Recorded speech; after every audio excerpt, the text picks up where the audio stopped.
Now, from WYDC TV, this is Big Fox News at 10.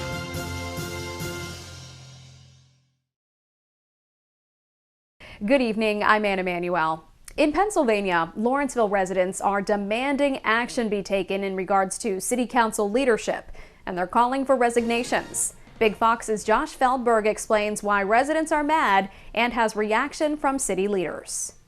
The call for resignations stem from an issue that's been affecting Lawrenceville since early June.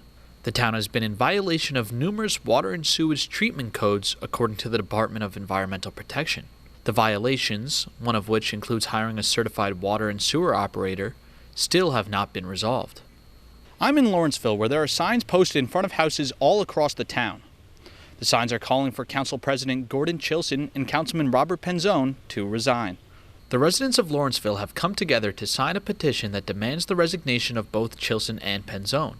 The petition states that the two men have negatively impacted Lawrenceville's reputation among other Pennsylvania boroughs. The community members say that the petition has over 100 signatures. One resident told Big Fox that they believe the signs are a great way to make their voices seen and not only heard. The petition has been sent to multiple Pennsylvania public offices, including the Tioga County Commissioner, State Representative Clint Owlett, and State Senator Chris Dush. A hearing is set to take place tomorrow at the Tioga County Upper Common Pleas Court in Wellsboro. The hearing is about a petition to enforce from the Pennsylvania Department of Environmental Protection. Josh Feldberg, Big Fox News, Lawrenceville. The Tioga Borough Council president has resigned. Steve Hazlitt resigning in the wake of the hiring of Timothy Lohman. He's the officer who shot and killed Tamir Rice back in 2014 and was hired to be the newest Tioga Borough police officer. The Pennsylvania State Attorney General, Josh Shapiro, sent a letter to Hazlitt stating that Hazlitt did not comply with state laws when hiring a new police officer. Hazlitt's wife, Mary Beth Hazlitt, is also a council member and has resigned as well. The Radisson Hotel in Corning is getting a major makeover. The hotel will soon be under new management. The Radisson will become the newest Hilton DoubleTree. Marissa Thomas will be the new general manager and will oversee the multi-million-dollar renovated hotel. Renovations are expected to begin late this summer and be completed by spring 2023. The White House and members of Congress are looking for new ways to provide abortion access after the Supreme Court overturned Roe v. Wade.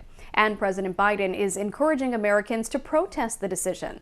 But how far is too far? Doug Luzader reports. We won't go back! Protests over the weekend moved to just outside the White House, upping the pressure on the president to take action on abortion. And while the president was actually at the beach in Delaware at the time, he urged them on. Yes, keep protesting, because keep making your point. But at the same time, the administration is warning against intimidation. Last week, protesters showed up outside a D.C. restaurant where Supreme Court Justice Brett Kavanaugh was having dinner. And one group is even offering a bounty to service industry workers who identify the locations of conservative justices. The president is now considering declaring a public health emergency over abortion access, but it's unclear what that would really mean, and even the president acknowledges that his powers are limited. But as president, I don't have the authority to say that we're going to, state Roe v. Wade as the law of the land. Congress, though, may have that power, and the Senate Judiciary Committee is holding a hearing tomorrow on abortion, as Democrats hope the issue resonates in the November elections. How will these issues like gun violence, Roe v. Wade, will they energize Democratic voters enough to close that enthusiasm gap and make a difference? We don't know that yet. I think the economy is still the number 1, 2, and 3 issue driving voters. New COVID-19 cases are on the rise across the country, and public health officials fear those numbers could continue to rise as the summer travel season continues. Laura Cantor has more. The summer travel season is well underway, and medical experts fear the rise in gatherings could fuel another COVID-19 surge. According to the CDC, the daily average for new infections tops 106,000. Hospitalizations are also climbing about 18% nationwide. Doctors say Omicron subvariants BA4 and BA5 are behind this rise in infections. We're almost in a place where the vaccine is still working, but it's not working as well as it used to be. So we need to go back to layering our protection. CDC data show BA5 is the dominant COVID strain in the U.S., accounting for more than 53% of infections. The variant prompted New York City health officials to once again recommend face masks indoors and with outdoor crowds. This new variant, BA.5, is incredibly transmissible. And I understand we're exhausted by this pandemic at this point, but this is out there. The CDC says masks and vaccines remain the best way to protect yourself against the virus. Nearly every American is now eligible for a shot. Federal regulators approved doses for children under 5 years old about 2 weeks ago. But since then, only 300,000 have gotten at least one shot of Pfizer's or Moderna's formula.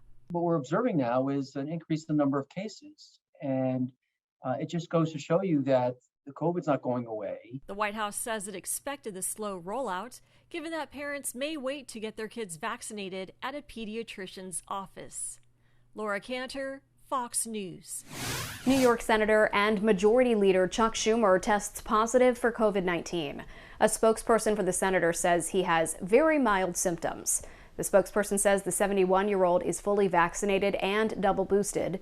Schumer will quarantine while working remotely. The Senate is scheduled to return this week after a July 4th recess. We're almost there, buddy. I know. Officers rescue a baby deer from a chain-link fence. The West Seneca Police Department sharing this video of the rescue on Facebook. Officers came to the aid of a frightened small fawn after reports of the young animal having a hoof caught in a homeowner's chain-link fence. Well, they first tried picking up the panicky fawn to help calm it, but when that didn't work, the officers used an extended baton to help stretch the gap between links. Once freed, the deer bounded away, presumably looking for family.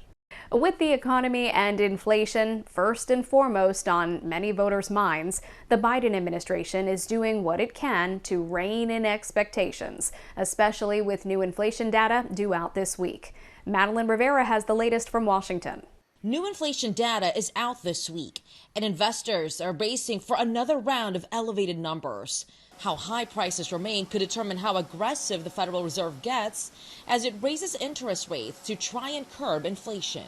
Inflation is our problem, and it is our top priority. Fed Chair Jerome Powell said last month investors were considering a 0.5 to 0.75 percentage point rate hike.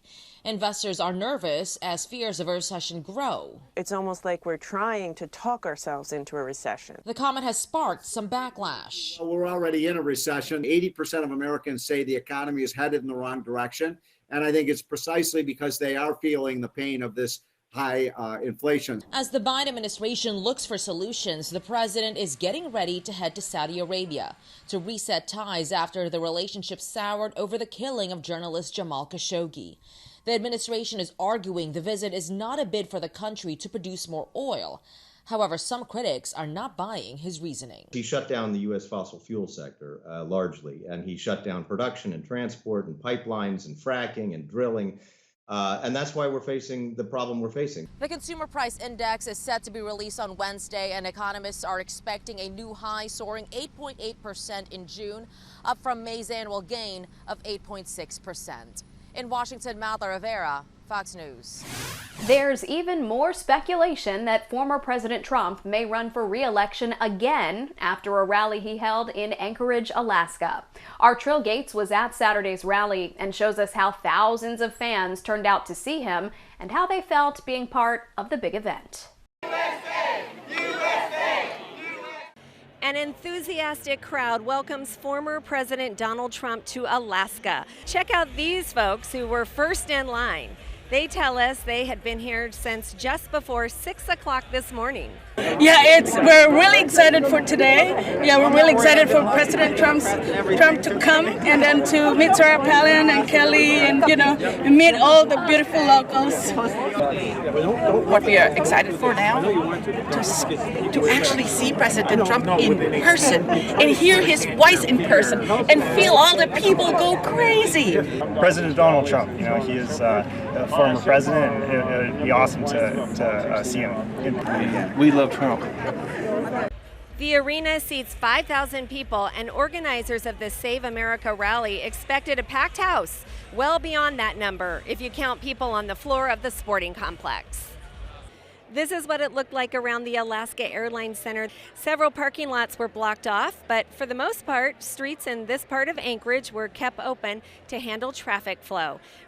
Hours later, the doors to the Alaska Airlines Center opened to the public around 11 o'clock, and thousands of people made their way into the sports complex. We didn't bring any merch, any drip, and we didn't have any money to buy anything, so we just kind of said, well, we need something, so we just wrote it.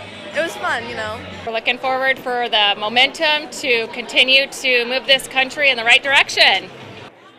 If there's one thing about people loyal to the former president, they'll do just about anything to get a front row seat to see him. Trill Gates, your Alaska link. Your complete workweek forecast is next, plus a new study about buying fixer-upper homes and how it could save you money in the long run. Stay with us. Here's your local stock market update from Big Fox.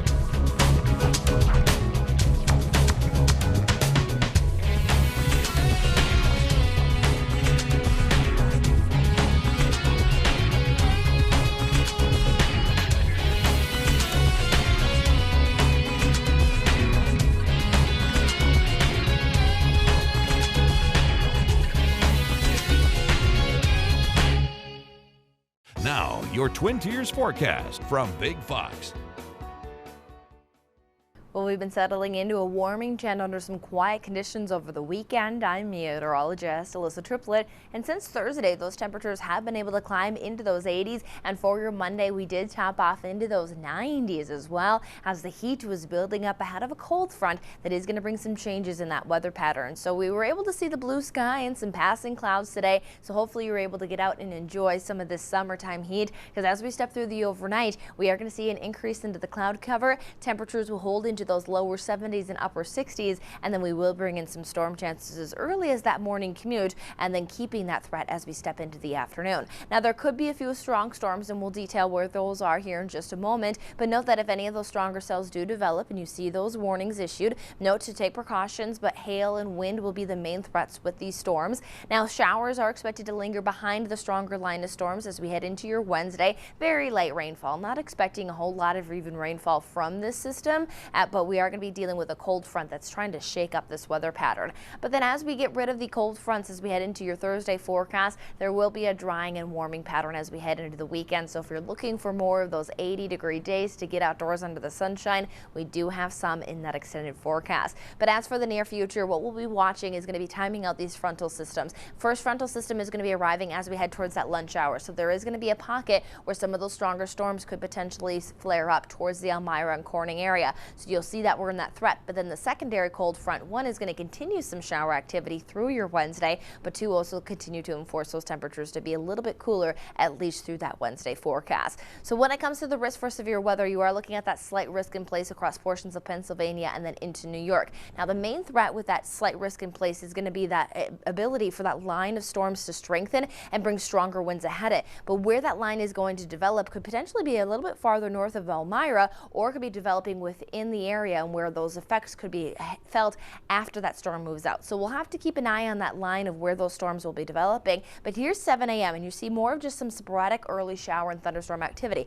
Now, not a whole lot of that does work its way through the Elmira area, which could keep an unstable environment, and then you'll see that line of storms there develop, but it does strengthen more towards the Albany area. So we'll keep an eye on, again, where that line of storms really intensifies and strengthens. Either way, keep yourself aware, and then we'll keep some lingering showers into that Wednesday forecast. So when it comes to accumulation, though, not expecting a whole lot. It is a very light system, it seems like, and not a whole bunch of moisture that will be across that Pennsylvania and New York border. So we are looking at only about 1/10 of an inch of rainfall, and that's if we get some of those downpours from that line of storms. Temperature-wise, as we stay underneath the system, we are going to be staying just around average, still just around those 80s. So you're going to start to kick out some of that humidity. As you can tell, some cooler temperatures are behind this system, and will stay cooler at least through Thursday. A drug company wants its birth control pill available over the counter, and casinos in the area with the world's largest gaming industry are closed. Cheryl Cassoni has those stories and more in today's Business Briefs.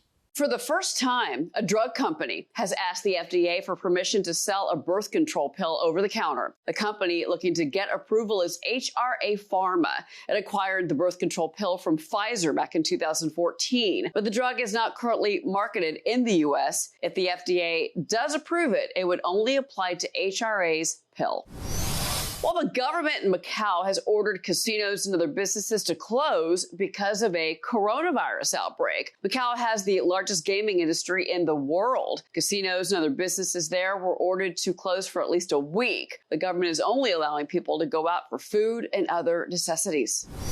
Well, a recent Bob Dylan recording is a big seller, not on the charts, but at auction. It's a disc featuring a re-recording of Dylan's Blowin' in the Wind. Dylan made it last year, and according to Christie's, it sold at auction for around $1.7 million. Dylan's original recording of the song appeared on his sophomore album, The Free Willin' Bob Dylan, released way back in 1963. More Starlink satellites go into orbit for global internet connectivity.